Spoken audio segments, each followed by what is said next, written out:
So, Dr. Dale, what is it that causes us to either not be able to fall asleep, not being able to stay asleep, or not being able to get good quality sleep? Like, what is it in our bodies or our biology that affects our sleep?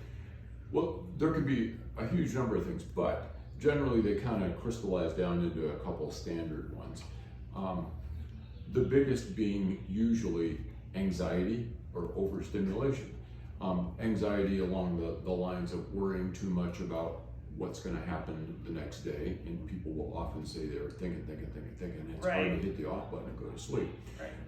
But then you also get that can also lead to anxiousness about like falling asleep or not falling asleep, and you just end up in this vicious cycle, right? Yeah. Other issues, like I mentioned, overstimulation. Sometimes people drink a little bit too much caffeine late in the day, or even cola drinks, tea, coffee. Tea, exactly. Changes in work cycle.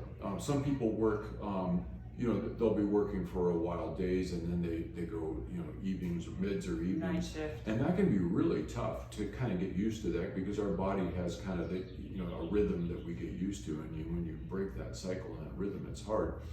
Pain sometimes is something that disrupts people's sleep. Right. Be it, joint, internal organ, but Headaches, pain can anything, be, sore muscles from working out. It just makes it hard to fall and or stay asleep because you move a certain way, it wakes you up.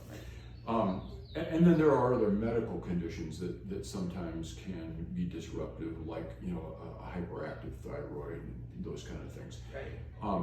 But far and away, the biggies are the overstimulation from stuff, changing sleep cycles due to work or activities, and anxiety. Anxiety, yeah, and it's interesting because I think anxiety and sleep, I know that they probably go hand in hand, but they vie, I think, for that number one reason why folks are actually coming into Cloud City. So, and if I can just tweak the issue of anxiety a little bit. When I say anxiety, I mean, worry, anticipatory worry about things, as well as sometimes anxiety can capture the component of something traumatic happened and we can't get it out of our heads. Right, we relive things over and over again, exactly. Right.